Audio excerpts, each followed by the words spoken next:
बिस्मिल्लाहिर्रहमानिर्रहीम। अस्सलाम वालेकुम नाज़रीन। इब्तिदा करने अपने प्रोग्राम दी अल्लाह ताला दे बबरकत नाम नाल के जड़ा गफूर रहीम और दुरूद उस ज़ात अक़दस ते की जड़ी वजह तखलीक़ कायनात है। मैं हूं तुहाडी मेज़बान सैरिश मुनव्वर बुखारी और उस पार तुसी 92112114 साडा नंबर है, इस ते कॉल कर सो, गपशप लगा सो, कोई खूबसूरत गल होवे तुसी साडे नाल शेयर कर सकते हो और साडे इस प्रोग्राम नूं तुसी देख सकते हो और यकीनन इस दे हवाले नाल फीडबैक भी दे सकते हो। साडे इस प्रोग्राम दे विचकार जिस तरह तुहाने देखा मैं बैठी हां, मैं कल्ली ते नहीं होनी है प्रोग्राम दे विचकार, मेरे नाल कोई ना कोई मेहमान जरूर होंदा और मेहमान बुलाने का मकसद भी यही होंदा है कि कुछ ना कुछ असी अपने व्यूअर्स में एजुकेट करिए, कुछ ऐसिया चीज़ा कि जिन्हों के हवाले नाल नहीं पता उन्होंने बताइए और कुछ ऐसिया चीज़ा कि जड़ियाँ उन्होंने पता और एडिशन के विचकार वो सानू बताना चाहूँ तो 92112114 साडा नंबर है, इस ते कॉल करके तुसीं सानू बता सकते हो, साडे नाल गपशप भी लगा सकते हो और चीज़ा पूछ भी सकते हो। साडे कोल स्टूडियो इस टाइम बड़े जड़ा ते एक मेहमान मौजूद हैं और यकीनन प्रोग्राम को अगे लैके चलने से पहले मैं तुहानू बता क्योंकि साडे मेहमान नाल साने उर्दू के विचकार गुफ्तगू करी तो प्रोग्राम थोड़ी स्विचिंग कर लेने, उर्दू चले जाने ताकि उन्होंने भी आसानी हुए। तो इस वक्त जी व्यूवर्स हमारे साथ स्टूडियो में हमारे जो मेहमान मौजूद हैं यकीनन किसी तारुफ के मोहताज नहीं है, बारहा आप इस प्लेटफॉर्म से उनको देख चुके हैं। हमारे साथ मौजूद हैं डॉक्टर मोहम्मद अरशद अवान साहब और ये होम्योपैथिक के डॉक्टर हैं। बारहा बहुत सारे प्रोग्राम्स में बहुत सारी डिजीज़ के हवाले से इन्होंने आपको बताया और आज ये हमारे साथ मौजूद हैं, इनसे गपशप लगाते हैं, सलाम दुआ करते हैं और फिर प्रोग्राम को आगे लेके चलते हैं। अस्सलाम वालेकुम सर। वालेकुम अस्सलाम। सर कैसे हैं आप? ठीक है, अल्लाह का करम मैडम, बहुत शुक्रिया। अपना सुनाएं, आप ठीक हैं? शुक्र अल्हम्दुलिल्लाह। सर ऐसा है कि जाहिर सी बात है प्रोग्राम होता है, प्रोग्राम इस हवाले से होता है कि हम चाहते हैं कि हमारे उस पार जो लोग बैठे हुए कुछ होम्योपैथिक के हवाले से उनको पता चले, कुछ ऐसी कॉमन डिजीज़ होती है, कुछ ऐसी स्पेशल डिजीज़ होती है। कॉमन डिजीज़ का लोगों को पता होता है, स्पेशल का नहीं भी पता होता, तो चीज़ें उन तक पहुँचे ताकि वो एजुकेट हों। सेलिएक एक डिज़ीज़ है जो आप ही ने मुझे बताई है कि ग्लूटीन एलर्जी भी उसको कहा जाता है, इसके हवाले से थोड़ा बताइएगा कि बेसिकली चीज़ क्या है, क्या बीमारी है और फिर आगे साथ साथ इसको लेके चलिए। मैडम बहुत शुक्रिया।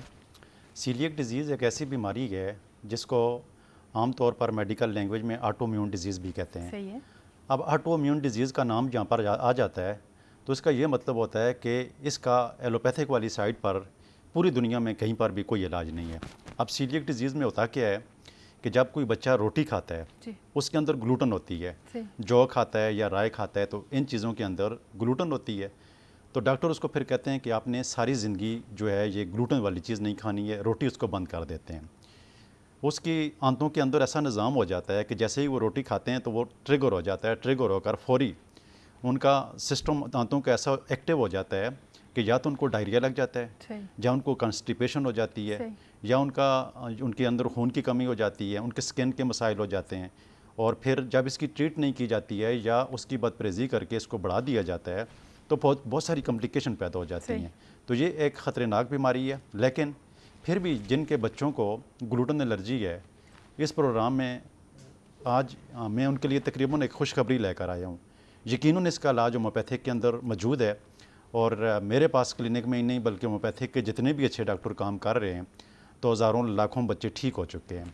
मेरी क्लिनिक में रोज़ाना की तादाद में बहुत सारे बच्चे मुझे पूरी दुनिया से मिलते हैं जो मुझसे इलाज करवाते हैं और वह शफा याब हो जाते हैं, और वो भी मुख्तसर वक्त में 2 से 3 महीने के अंदर अंदर, बल्कि पहले महीने के अंदर ही लोगों को रिज़ल्ट मिल जाते हैं, उनके बच्चों को रिज़ल्ट मिल जाते हैं, जवानों को रिज़ल्ट मिल जाते हैं, बूढ़ों को रिज़ल्ट मिल जाते हैं और ये ठीक हो जाते हैं और इनकी रोटी स्टार्ट हो जाती है। तो ये उनके लिए खुशखबरी है। इस प्रोग्राम में इंशाल्लाह इलाज बताने की भी कोशिश करेंगे इंशाल्लाह ज़रूर। सर ये बताइएगा कि ग्लूटेन एलर्जी में कौन कौन सी खुराक ऐसी हैं कि जिनको नहीं खाना चाहिए, जैसे कुछ तो आपने बताया लेकिन थोड़ा डिटेल्स में बताइएगा कि लोगों को पता चल सके कि कौन कौन सी ऐसी खुराक है कि जिसके हवाले से कहा जाता है कि इनको बंद कर दिया जाए या इनका इस्तेमाल जो है वो उस बंदे के लिए ठीक नहीं है। मैं चाहता हूँ कि मैं अपने व्यूअर्स को, जितने भी पूरी दुनिया में लोग ये प्रोग्राम सुन रहे हैं और देख रहे हैं, तो मैं उनके लिए एक नई चीज़ लेकर आया हूँ। मैं उनको ये यकीन दिलाता हूँ, मैं पूरे दुनिया में जितने भी होम्योपैथिक डॉक्टर हैं, मैं कोशिश करूँगा कि इस प्रोग्राम में उन मेडिसिन का भी बताऊँगा कि जो मेरी क्लिनिक में इस्तेमाल होती हैं और बच्चे ठीक होते हैं। मेरे पास अब बच्चों के हवाले से बार बार कह रहे हैं, मैं ये पूछना चाह रही कि सिर्फ बच्चों में ये मसाइल या बड़ों में भी होते हैं, और अगर होते हैं तो इनकी अलामात के हवाले से भी थोड़ा सा बताइए। जी बिल्कुल, ये वैसे ये बच्चों की बीमारी है, ज़्यादातर बच्चों में होते हैं, लेकिन छोटी उम्र से ये डायग्नोस हो जाता है। छोटी उम्र में ज़्यादातर बच्चों में ये बीमारी आ जाती है, लेकिन फिर भी जवानों में भी देखने में आता है और जो बूढ़े अफराद हैं उनमें भी देखने में आता है, लेकिन कम होता है। लेकिन ज़्यादातर जो है बच्चों में ही होता है। इसकी जो अलामात पैदा होती है, जैसे ही वो रोटी खाते हैं तो उनको फौरी डायरिया लग जाता है, दस्त हो जाते हैं, और बाज़ ऐसे होते हैं कि कभी उनको दस्त हो जाते हैं और कभी उनको डायरिया हो जाता है। बाज़ बच्चे ऐसे होते हैं कि जिनमें खून बिल्कुल नहीं बनता है, उनकी खून की कमी हो जाती है, जिसकी वजह से उनके पेरेंट्स जो है परेशान हो जाते हैं। और सबसे बड़ी बात यह है कि जब वो एलोपैथिक सिस्टम में ट्रीटमेंट के लिए जाएंगे तो वो डॉक्टर उनको बिल्कुल रोटी बंद कर देते हैं और साथ में ये भी कहते हैं कि इसका दुनिया में कोई इलाज नहीं है, आपने किसी हकीम के पास नहीं जाना है, आपने किसी होम्योपैथ के पास नहीं जाना है। लेकिन बदनसीबी ये है कि एलोपैथिक डॉक्टर को ये नहीं पता है कि होम्योपैथिक ट्रीटमेंट क्या होती है, जो होम्योपैथिक में इलाज कैसे किया जाता है। लेकिन अल्हम्दुलिल्लाह अगर किसी का भी बच्चा ग्लूटेन एलर्जी में मुब्तला है तो मैं पूरे यकीन के साथ कहता हूँ कि ग्लूटेन एलर्जी का हर बच्चा ठीक हो सकता है, क्योंकि मैं ख़ुद अपनी क्लिनिक में रोज़ाना हर रोज़ जो है मेरे पास बच्चे ठीक होते हैं। इस वक्त भी मेरे पास मोबाइल में कई बच्चों की रिपोर्टें पड़ी हुई हैं, कई मुफ्तियों की रिपोर्टें पड़ी हुई हैं, कई मुफ्ती मेरे पास आते हैं, उनके बच्चे ठीक होते हैं, रिपोर्टें, सबूत, प्रूफ सब कुछ पड़ा हुआ है। अगर किसी के बच्चे को ग्लूटेन एलर्जी है तो वो ज़रूर होम्योपैथिक डॉक्टर के पास जाए, जाकर इसकी ट्रीटमेंट करवाए। अल्लाह के फजल से वो सारी ज़िंदगी रोटी भी खाएगा, वो जौ भी खाएगा, वो राय भी खाएगा। जिस चीज़ के अंदर अगर बिस्किट के अंदर ग्लूटेन है तो उसका बच्चा वो ग्लूटेन खा सकता है। तो लिहाजा अपने बच्चों के साथ ज़्यादती ना करें। किसी के बच्चे को भी ग्लूटेन एलर्जी का मसला है तो अपने नज़दीक तरीन होम्योपैथिक के अच्छे डॉक्टर के पास जाकर, जो अपनी क्लिनिक में मेडिसिन तैयार करके देता है, उसके पास जाकर अगर इलाज करवाएगा तो यकीनी तौर पर उसका बच्चा जो है वो ठीक हो जाएगा। और अगर फिर भी आप मुतमईन नहीं होते हैं तो हम पूरी दुनिया में ऑनलाइन ट्रीटमेंट भी करते हैं, पूरे पाकिस्तान में ही नहीं बल्कि पूरी दुनिया में।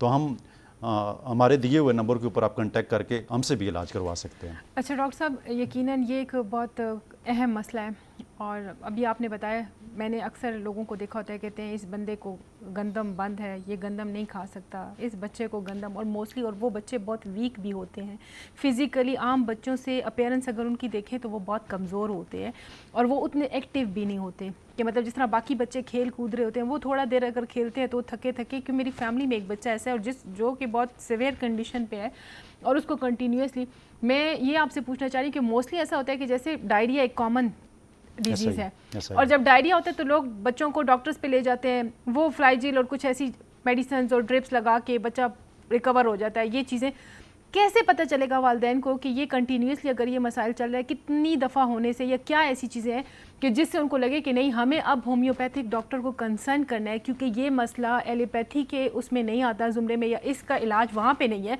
तो उनको क्या मतलब ऐसी चीज़ होगी कि जिससे उनको ये फील होना चाहिए कि वो डॉक्टर को रुजू करें और वो भी होम्यो के डॉक्टर को? जी मैडम, इसमें मेरे पास जितने भी आज तक पेशेंट आए हैं जी, तो वो डायग्नोज हुए आए हुए हैं। अच्छा। सबसे पहले कोई भी बच्चा बीमार होता है सही, तो उनके पेरेंट्स जो हैं वो एलोपैथिक डॉक्टर के पास जाते हैं, उस मर्ज़ का जो माहिर होता है, जो स्पेशलिस्ट होता है उसके जी। पास जाते हैं। बेसिकली वो जब बहुत सारी दवाइयाँ देने के बाद थक जाते हैं तो फिर सीलिएक डिजीज़ का TTG एक टेस्ट होता है, अच्छा, तो वो करवाते हैं, तो उसमें वो ग्लूटेन एलर्जी आ जाती है। सही अब वो डॉक्टर साहिबान ये करते हैं, उनको होम्योपैथिक के हवाले से पता नहीं है, सही, या उनको ये नहीं पता है कि किसी दूसरी साइंस में इसका इलाज मुमकिन है, क्योंकि उन्होंने तो पढ़ा हुआ है कि जहाँ पर ऑटोम्यून आ जाती है जी, तो ऑटोम्यून का मतलब ये है कि इसका कोई इलाज नहीं है। सही, और इंसानी बॉडी में 100 से ज़्यादा ऑटोम्यून डिजीज़ हैं, जो कि तकरीबन हमारी होम्योपैथिक साइंस में हर ऑटोम्यून डिजीज़ का इलाज किया जाता है, जिसमें सोराइसिस आ जाता है, जिसमें थायराइड आ जाता है, जिसमें सीलिक आ जाता है, जिसमें नेफ्राइटिस आ जाता है, जिसमें अर्थराइटिस आ जाता है।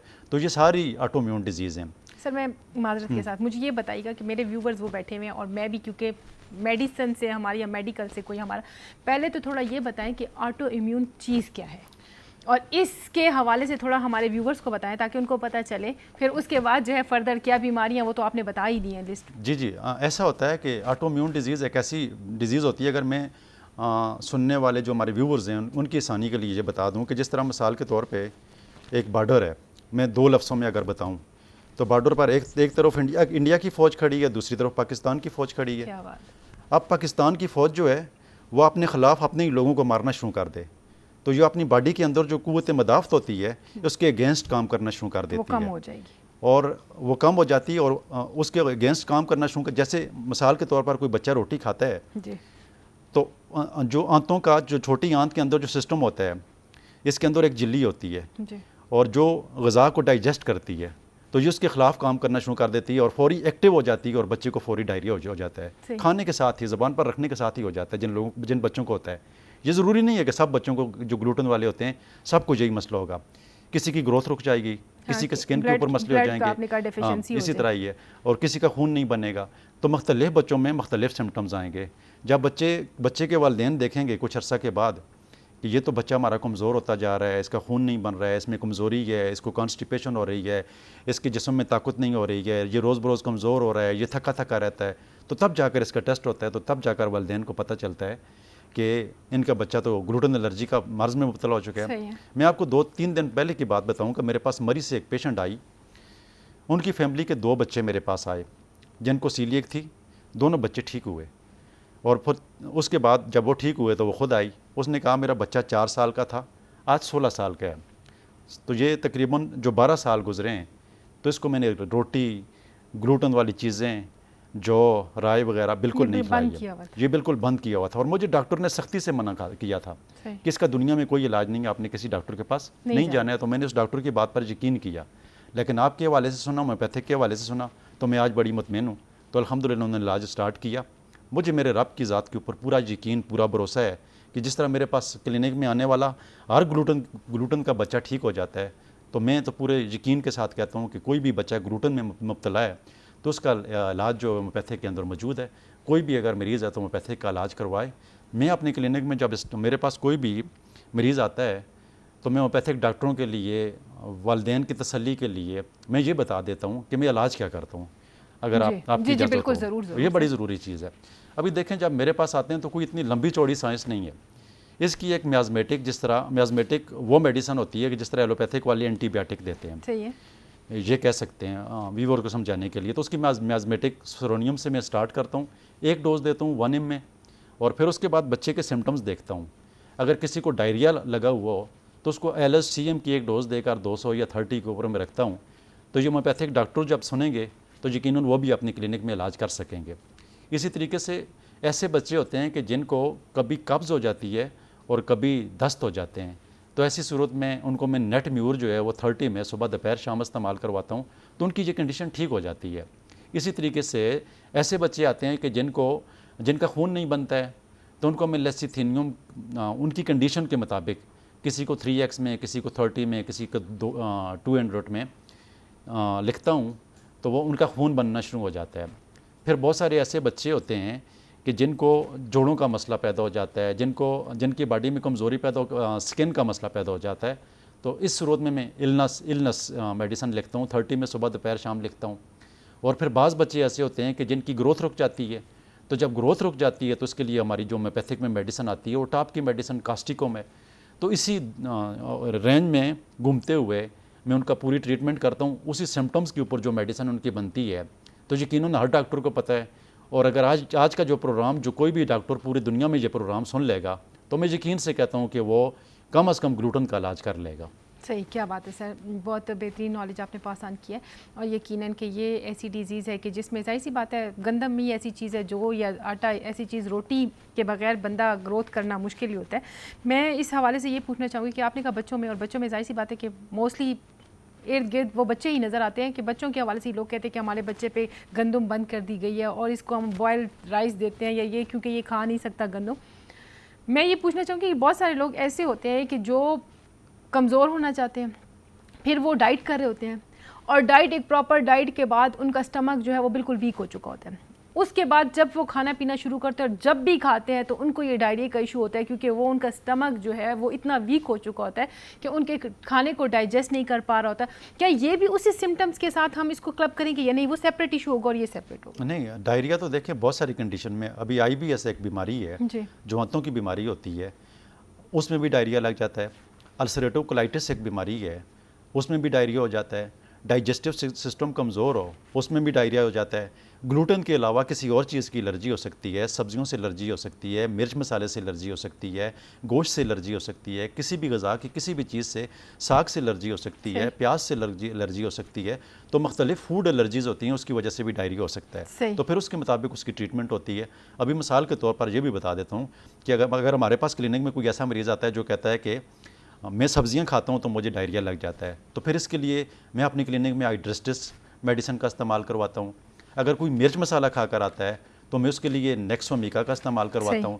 तो इसी तरह फिर मुख्तलिफ चीज़ों जिसकी एलर्जी होती है फिर उसकी मेडिसिन भी होती है, तो उसी के मुताबिक अगर उसकी ट्रीटमेंट हो जाए तो यकीनी तौर पर बहुत सारे मरीज़ मुस्तकिल बुनियादों के ऊपर सेहतयाब हो जाते अच्छा, हैं। और जैसे कि सर आपने बताया कि सेलिएक में भी मुख्तलिफ डिजीज़ होती है, मतलब सिम्टम्स मुख्तलिफ होते हैं, किसी को स्किन की एलर्जी हो जाती है, किसी को आर्थराइटिस का इशू हो जाता है, किसी को शार्टिका का इशू होगा या मुख्तलिफ चीज़ें, तो आपने मेडिसिन सबके लिए अलग अलग प्रिस्क्राइब की है।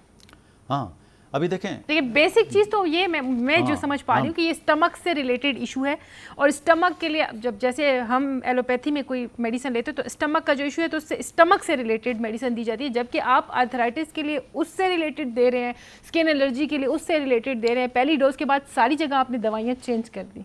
ऐसा होता है कि अभी मिसाल के तौर पर मसला प्रॉब्लम क्या होती है, छोटी आंत के अंदर आप ये समझ लें कि जिस तरह तौलिया नहीं होता है, तो छोटी आंत के अंदर विल्ली नुमा चीज़ झिल्लियाँ होती हैं, तौलिए की तरह होती हैं। जिसको सीलिएक होती है तो तौलिए के ऊपर जो उभरी हुई चीज़ें होती हैं वो ख़त्म हो जाती हैं और सिंपल इस तरह कपड़ा बन जाता है। ठीक है, वो उभरी हुई चीज़ें बिल्कुल ख़त्म, तौलिया ख़त्म होकर सिंपल कपड़ा बन जाता है, ये समझ लें, उसका फ़र्क ख़त्म हो जाता है। उसका फ़र्क ख़त्म हो जाता है। फिर क्या होता है कि जो भी ग़िज़ा खाई जाती है वो डाइजेस्ट नहीं होती है, तो फिर उन बच्चों में या बड़ों में जिसको भी सीलिएक होती है ये प्रॉब्लम हो जाती है। अब आगे देखें, मेरे पास 2-4 दिन पहले पब्बी क्लिनिक में एक पेशेंट आया और उसको सीलिएक की वजह से टाइप 1 शुगर थी। अच्छा, अब टाइप 1 शुगर जब उसको थी तो वो इंसुलिन पे चला गया। अब एलोपैथिक तो एक बहुत बड़ी साइंस है, उनके डॉक्टर भी बहुत अच्छे हैं, मैं उनकी बड़ी कदर भी करता हूँ, वो बहुत नॉलेज भी है, वो चीज़ों को समझते भी हैं। पूरी दुनिया में एलोपैथिक साइंस चल रही है, दूसरे नंबर पर होम्योपैथिक आती है। तो मैं होम्योपैथिक के हवाले से बात करता हूँ, मैं जो जानता हूँ, जो मेरे पास नॉलेज है, मैं उसकी आगाही आपको दे रहा हूँ।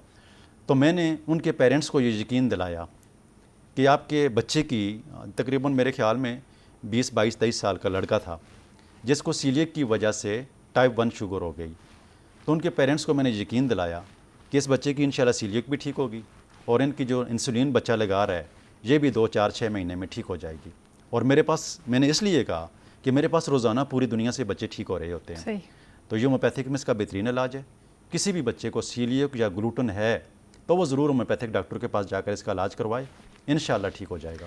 यकीनन जी, बहुत ज़रूरी है। और आपने जो है तो अगर आपके बच्चे को इस तरह के कोई मसाइल है, ऑटो इम्यून डिजीज़ है और आपको लग रहा है कि वो रिकवर नहीं हो रहा एलोपैथी की मेडिसिन से, तो आपको चाहिए कि आप जो है किसी अच्छे जो होम्योपैथिक के डॉक्टर हैं उनसे कंसल्ट करें और अपने बच्चे का प्रॉपर इलाज कराएं। यकीनन ये जो है एक कॉमन डिजीज़ है, बहुत ज़्यादा अब लोगों में कॉमन है, और मैं ये कहूँगी कि बेहतर तरीका यही है कि आप जो है तो टाइमली कोई भी बीमारी हो तो उसका टाइमली इलाज करें। शुक्रिया डॉक्टर साहब, हम बहुत मशकूर हैं आप आए, आपने हमारे प्रोग्राम को टाइम दिया। इंशाल्लाह आपको बुलाते रहेंगे और आपसे गुफ्तगू होती रहेगी और इसी तरह मुख्तलिफ चीज़ों के हवाले से आपसे पूछते रहेंगे। व्यूअर्स, जिस तरह के तुहानू पता है साढ़े इनको प्रोग्राम दा टाइम इतना ही है, और इस प्रोग्राम दे विचकार यकीनन जिहड़ी चीज़ां साने तुहानू बताइयां तुहानू उससे फ़ायदा भी होसी और नाल ये भी कैसी है कि अगर तुहानू कोई इस किस्म के कॉमन मसाइल तुहाडे बच्चों ने तो डॉक्टर साहब नू कंसर्न कर सकते हो और उस दे नाल जड़ा ते इन्हां दे क्लिनिक जाके भी इन्हां सी मेडिसिन ले सकते हो। और इसी जड़ा अपने पन दे नाल मनु सैरिश मुनव्वर बुखारी नू इजाज़त देसो, बशर्ते ज़िंदगी वत मुलाकात उसी तां तक अल्लाह निगहबान।